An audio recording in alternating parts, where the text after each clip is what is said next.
walls and gates and they have guards all over the place. Me too. Because I want to be safe and I want to make America safe, if you don't mind. Beto O'Rourke taking part in a dueling march and rally against President Trump. Safe, not because of walls, but in spite of walls. I unequivocally apologize. That from freshman Democrat Congresswoman Ilhan Omar after swift backlash. It sort of saddens me that a member of Congress who has the platform to really change the world, and when she apologized, she said, but. A winter storm slamming the U.S. from the northwest all the way to the northeast. We have an ice storm warning yet again for the Chicago area. Definitely delays all day today across the upper Midwest, the Great Lakes, in towards the northeast. Turned through portions of the Northeast, and according to my weather people, my app, snow will start here in 1 hour and 19 minutes. No way, really? All right. That's hey, listen. Exciting. It's going to be behind us. Right. By the way, it's February, and we can handle it. Right? Yeah, we can handle it. Absolutely. Absolutely. Amy Klobuchar, it's still, she got buried almost live on television. She didn't even wear gloves on Sunday. She's used to it. Yeah. She's from Minnesota, land of 10,000 frozen lakes. Yes. Right about now. Anyway, thank you very much for joining us today. We got some big news to start this hour. Lawmakers reached a deal. We begin with this. It's a Fox News alert. An agreement has been reached in principle to avoid a second government shutdown. All right, now the clock is ticking for lawmakers to hammer out the details, and we do not know officially what the president thinks of this. We know some of the details, and Griff Jenkins joins us live from Washington with breaking developments. Griff, officially, they haven't told us what's in it, but a number of lawmakers on both sides have blabbed a little bit. That's right. Well, good morning, guys. We don't know what's in it because it's in principle. Now, that suggests the details are not fully clear. And remember, the devil is in the details, right? But one thing is clear, and that is no one wants another government shutdown. So these four top negotiators found some common ground. We reached an agreement in principle between us. That we were able to work together, bipartisan way, come to an agreement, and our staffs are just working out the details. So here's what's in it as far as we know. $1.375 billion for 55 new miles of border barrier on the Rio Grande Valley. Maybe some semantics at play here because Democrat sources tell Fox News it's not a wall. But the agreement allows the Border Patrol to use any currently deployed design, including steel slats, to build it. Then there's this. Democrats are claiming a 17% decrease in ICE detention beds, reducing the number from 49,000 beds currently down to just over 40,000. There may be some wiggle room, though. We're told DHS funding elsewhere could give them the authority for additional beds in the event of a surge on the border. The big question now is whether President Trump will sign it. Well, I can tell you that a lot of things have changed, and we'll see what happens. I can't go into the exact deal. I just heard it very quickly. So we expect maybe some of the details to actually formally start coming out today. Mostly this could take shape Wednesday, but there's a lot of ifs there and a lot of points for contention, guys. There are indeed. All right, Griff, thank you very much. The big question is, look, whatever it is, about $1.4 billion for 55 miles of fences. The president had wanted 200. So what do conservatives think about it? In the Washington Post this morning, Mark Meadows is quoted, and then he tweeted this. He's one of the most conservative members of Congress. He said, this conference agreement is hardly a serious attempt to secure our border or stop the flow of illegal immigration. It kicks the can down the road yet again, failing to address the critical priorities outlined by Border Patrol chiefs. Congress is not doing its job. The president's chief of staff has said he can also get money elsewhere. So maybe this is a start. Maybe the president would say, OK, I'll agree to this, but I'm going to get money elsewhere. He said we definitely are going to build the wall. He said that in the rally yesterday. And he said he's not going to support he's not going to ever sign a bill that forces the mass release of violent criminals. Right. Now, Senator Richard Shelby from Alabama, Republican from Alabama, said when he was asked, will the president approve it? He said, we think so and we hope so. All right. So on the beds, there's going to be an immediate word is, okay, 70% decrease. But if you look at the flexibility there, the president could get his requested level of 52,000 beds with very little trouble. And there's already some maneuverability that was out yesterday from Mick Mulvaney, as Ainsley mentioned. The $1.375 billion, a lot less than 5.7. However, you get 55 miles. It's taken them a year and a half just to start on 2017. Not that they're lazy, but because contracts have to be handed out, equipment's got to be acquired, and they got to get the plans. So they're starting this week from 2017. Now, they're starting 55 miles. Barack Obama built 133 miles. George Bush did 155 miles. This would get them up to about 110, and they're not going to slow down. So even if the money was all there and they got $20 billion, they probably couldn't have picked up the pace. Right. And Steve, and Ainsley, this is only 7 months. But keep in mind, Democrats didn't want him to build 1 mile. Yeah. See, so this is a big step, right? I think the president's probably going to say, you know what, I'm going to take that number right there, $1.4 billion for 55 miles of border wall, and then I bet he's got something up his sleeve.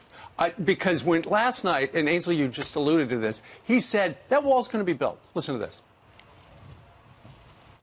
We're building the wall anyway. Illegal immigration hurts all Americans, including millions of legal immigrants, by driving down wages, draining public resources, and claiming countless innocent lives. The biggest proponents of open borders are rich liberals and wealthy donors.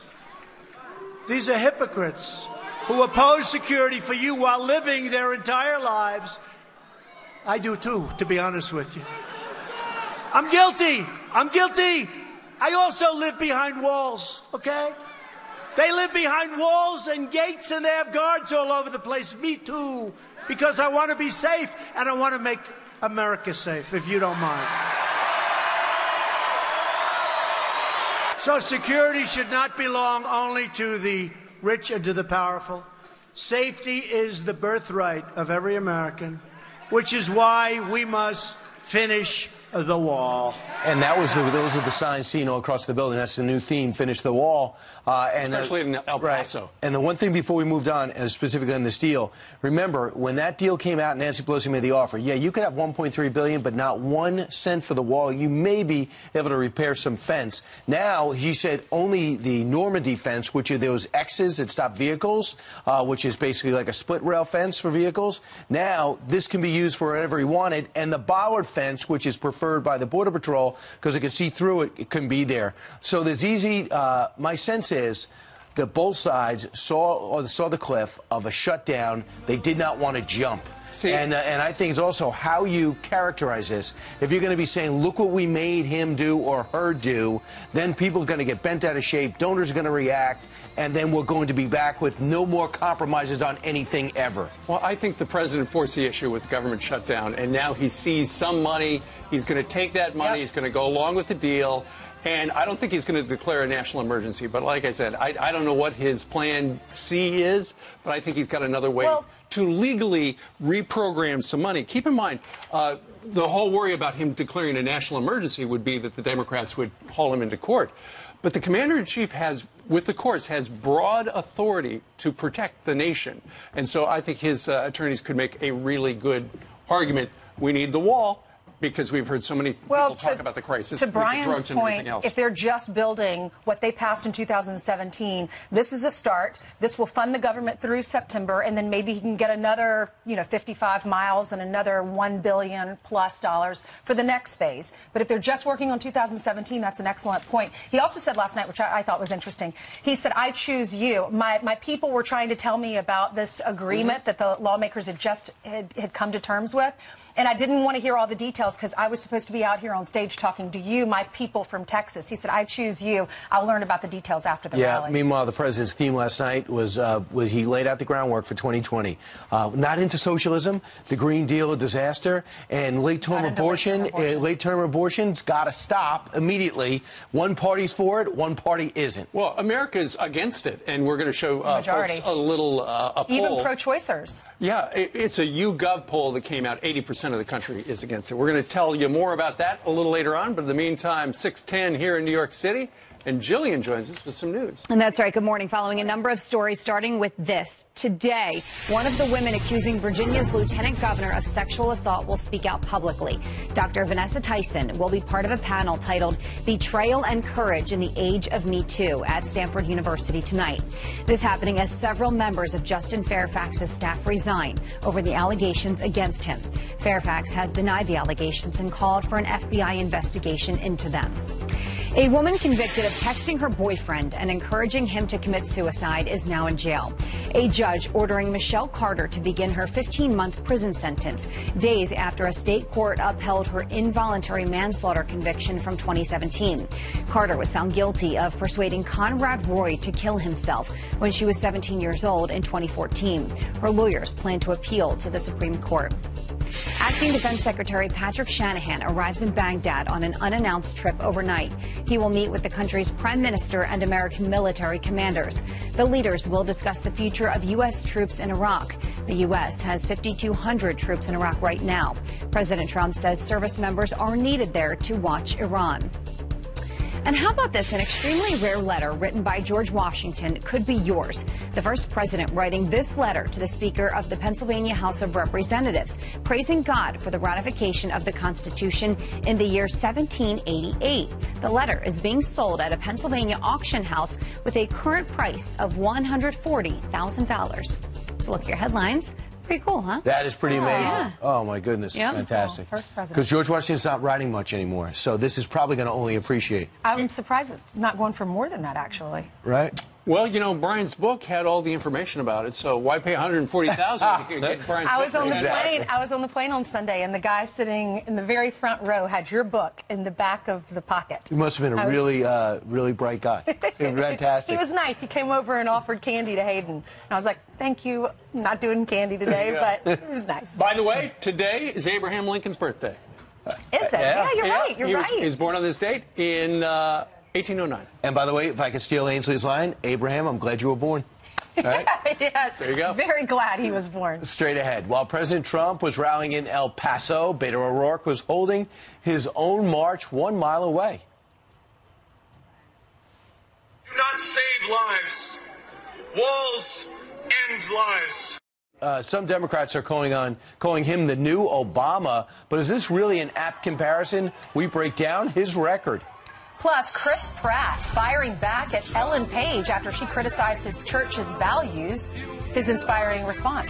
That walls do not save lives. Walls end lives. Even though Beto O'Rourke lost the Texas Senate seat to Ted Cruz back in November, he is still one of the Democrats' rising stars. He returned to the spotlight last night in El Paso with a march and rally not far from where President Trump was having a rally. Here to weigh in, Chris Wilson, Republican strategist and former campaign pollster for Senator Ted Cruz of the great state of Texas. Chris, good morning to you. Good morning, Steve. Some have drawn comparisons between Beto O'Rourke and Barack Obama. Are there any comparisons? Well, I think it's probably more apropos than you might think, but maybe not in the way that Democrats would like it to be apropos. And the fact is that really Barack Obama in the state Senate in Illinois was someone who was a backbencher, really never accomplished anything, voted present more than he actually voted yes or no. And Beto O'Rourke, before he ran against Ted Cruz, had passed a total of 3 bills while he was in Congress for a few terms. He was a backbench member of Congress, and the most significant of those was renaming a courthouse. So both of these people were not ones who built a reputation off of a sustained time of accomplishment or series of accomplishments. They're people who, through one single political event, with Obama giving a speech to the DNC, for Beto O'Rourke running against Ted Cruz, really elevated themselves to the national consciousness. Now, what's curious to me about O'Rourke is that you have Democrats rallying around him over losing a race. And similar to, you saw this with Stacey Abrams giving the response to Donald Trump. And if I was a Democrat who won a race in 2018, I might be a little bit irritated that you have so many Democrats who lost being elevated to the head of the party. So what do you make of the fact that they had dueling rallies yesterday, and we're looking at some of the images from El Paso? That was a mile or so away from the Trump event. I know that President Trump got multiples more people in attendance to his, but nonetheless, 1,000 or 2,000, that's pretty good for him, isn't it? It's his hometown, Steve. I have to tell you, I think looking at this, I've sat in enough meetings trying to advance events on presidential campaigns that you really stress over how many people are going to turn out and what the look of it is. And I got to tell you, there are probably a lot of Democrat advance people out of work this week. I mean, you had Elizabeth Warren, people were walking off the stage behind her. You had Amy Klobuchar, who's wanting to do a climate change, global warming rally, and it breaks out in snow. And then you have Beto O'Rourke at his hometown, and he can't get more than a few hundred, maybe a couple thousand people to turn out for him. And I think that's really a bad look for some someone, if you're going to choose to do something in your hometown and you're going to try and compete with someone else, a person you maybe want to run against in the next couple of years, you got to have a big crowd turnout. And he just didn't achieve that. So, Chris, how do you explain why he has energized so many Democrats? Well, hey, look, I've worked for Ted Cruz for a long time, and I have to say Ted Cruz does a good job of energizing Democrats, and probably just about anybody could have been on that. It'll be interesting to see how Beto O'Rourke is able to do raising money running against Elizabeth Warren or particularly Bernie Sanders and raising money from the New York and Hollywood sources that funded his campaign for Senate against Ted Cruz, because I think more of those people were jumping in to Beto O'Rourke as an opponent to Ted Cruz and not necessarily Beto O'Rourke as a person. Because, again, what I said, he's never accomplished anything, and that's got to matter at some point. If he ran, no doubt that would be the meme on the other side. Chris Wilson joined us from OK City. Thank you very much for joining us live. You bet. Thank you, Steve. All right. It's exactly 6:20 here in New York. New York and Virginia both pushing to ease restrictions on late-term abortions. But is that what pro-choice Americans want? A brand new survey that is going to shock you is coming up next. Plus, an act of patriotism caught on camera. The story behind this photo that will make you proud to be an American. Wait till you hear this. Lines down. Nevada lawmakers will debate a proposal to require background checks for private gun sales and transfers. The state Senate leader says they could vote on it as early as tomorrow. If passed, the bill requires sales to be run past a licensed dealer. It could go into effect next year. And talks between union and school district officials expected in Denver, Colorado today as teachers walk off the job for a second straight day. Hey, hey! Ho, ho! These unfair wages have to go! Hey, hey! Teachers are demanding higher base pay. It's their first strike in 25 years. Now here's Ainsley. Okay, thank you, Brian. Multiple states across the United States are making the push for legalizing late-term abortions. But is that really what you, as an American, really wants, including those who are pro-choice? A new poll finds that 80% of all Americans, oppose late-term abortions. And guess what? Look at that. 68% of pro-choice Americans oppose it. Here to react, Jason and David Benham, serial entrepreneurs and authors of the new book, Bold and Broken, Becoming the Bridge between Heaven and Earth. So good to see you guys. Thank y'all for being on with us again. Congratulations on the new book. We'll get to that, but we wanted to bring you on because y'all had this TV show. You talk about your faith openly. You ended up losing that show because of it and have now written this amazing book. What are your thoughts about this? When you hear that 2/3 of even pro-choicers are against this, basically, why would states want to legalize this? Well, there's a couple of things going on. First, this isn't a political battle. This is a spiritual, moral battle. So it crosses political lines. And what happens in this radical revolution in morality in America today, the ceiling always becomes the floor. It just constantly wants more and more and more. And we're watching it expand. And it reminds me of a quote by Edmund Burke: the only thing necessary for evil to prevail is for good men and women to do nothing. But here's what's interesting. The science is finally catching up to the Bible. The Bible is clear that an unborn child is a human being in a mother's womb. But now we have science. So you see all these statistics coming out that these millennials and the newer generations of even pro-choice people are saying, whoa, hold on a second. We're looking at these 4D ultrasounds. We're seeing that this is a human being. Those are fingers. Those are eyes. That's a nose. And when Planned Parenthood is exposed for the culture of death that it is pushing on our country, folks are beginning to shrink back. By the way, this survey, it's a YouGov, Americans United for Life. They surveyed 1,145 American adults. We were talking during the commercial break. Y'all have 9 kids between the two of you. You live on the same street in Charlotte, North Carolina. I'm sure you have so much fun. So when you hear the comments from this governor from Virginia, let me play these comments. I'm sure you've heard it. Most Americans have. But let me just remind you of what he said, and I'll get your reaction. The infant would be delivered. The infant would be kept comfortable.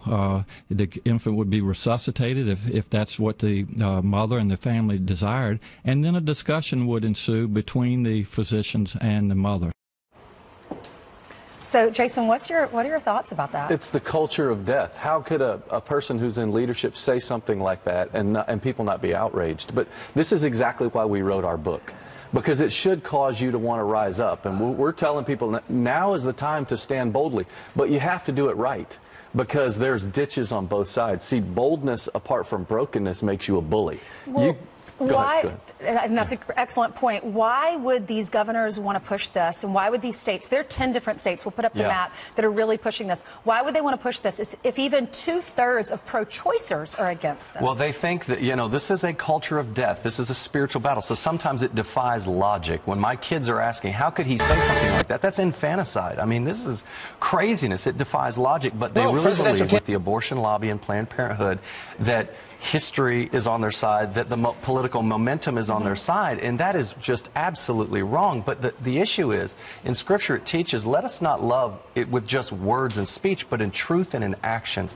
So those that are pro-life, even those that are pro-choice that are against this, need to speak, need to stand strong, and don't worry about the thought mafia and those that want to bully you and intimidate you into silence. You have to speak, and you have to get involved and be pro-life, because it's one thing to be against abortion, but it's another thing to be pro-life. I want to get to y'all's book. This is our time, right? This is why we're here, because it's our time to stand strong. I mean, when you're standing strong for what you really believe in, you're really living. And that's, again, why we wrote that book. But that's why I want to get back to there are ditches on both sides of the road, because you can stand so boldly but not be in a spirit of brokenness, which we would say is submission to God and a spirit of humility, where you love people, you just don't love all ideas. See, boldness with brokenness makes you a bridge between heaven and earth where God can connect with people. But on the other side, and this is where a lot of Christians are today, they're broken, they're submitted to God, but they're not standing bold. That makes you a bystander. So you're a bully on one side or a bystander on the other. And David and I are saying now is the time for us to get in the middle and be that bridge where we stand boldly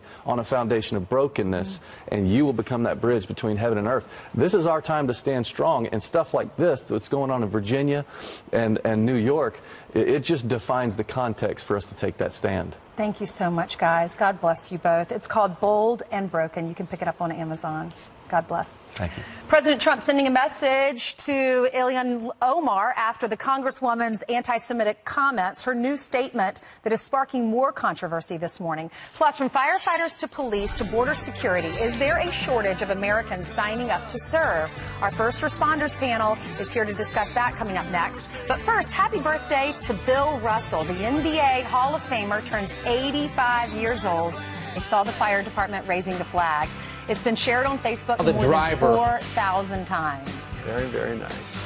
Glad they did that so we could salute them on this Tuesday morning. That's right. All right. Brian?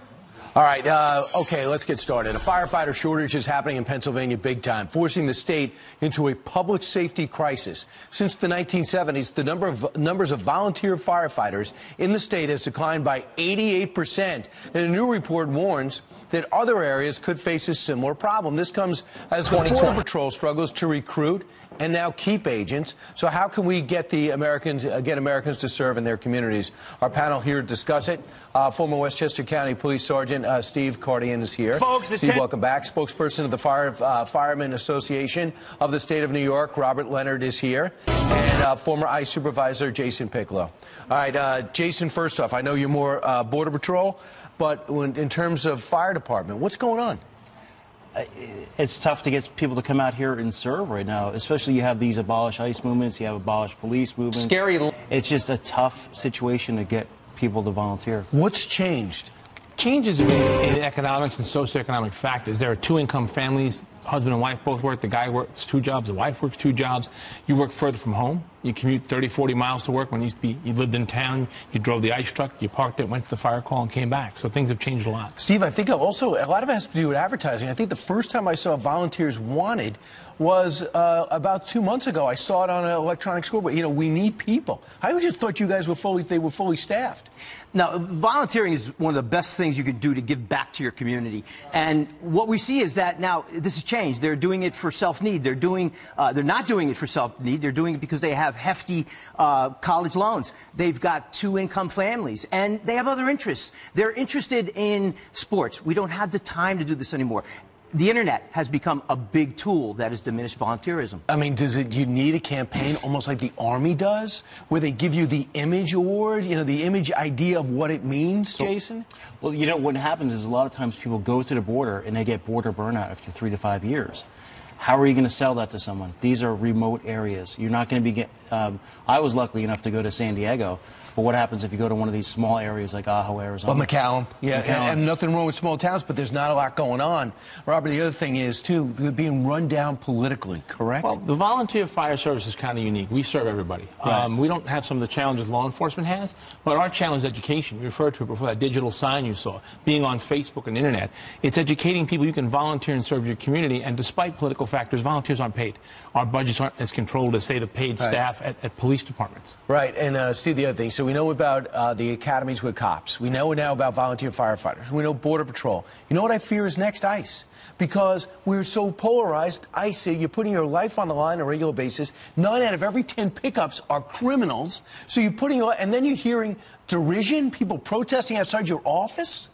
Well, Brian, I've said for 100 years, if you tie law enforcement's hands, if you don't give them the public and the administrative support that they need, they're going to shut down. You're not going to get the people that you really want to attract. You're going to lose 10% of the cops do 90% of the work. They're going to shut down. They're going to do less work because they don't want to get jammed up and lose their salary to protect their family. And Jason, too, when it comes to the families hear it. Oh, you're a dad, you're a husband. Oh, he's in ICE. He's one of those people, anti-immigrant, because they've been labeled like that by the Democratic Party in many cases. Yeah, you're finding divisions within families now. You might have someone that leans a little bit to the left who has a brother that's an ICE agent who's, hey, you know what, how can you possibly go out there and arrest these innocents? Right. Robert, lastly, just give a pitch for volunteer firefighters. Volunteer firefighters, there are about 800,000 in the country right now. There were about 900,000 30 years ago. We've lost over 10% of our population. The call volume's gone up 3 times. We need more people to come out and help. What's great about it? What's great about it, you serve your community. You are out there in the community with your neighbors. I go to my own neighbors' homes and they have a problem, and I help solve the problem. So it's a really good feeling. You're also reviving people. You're Absolutely. Not just we do fire. emergency medical services. We do firefighting.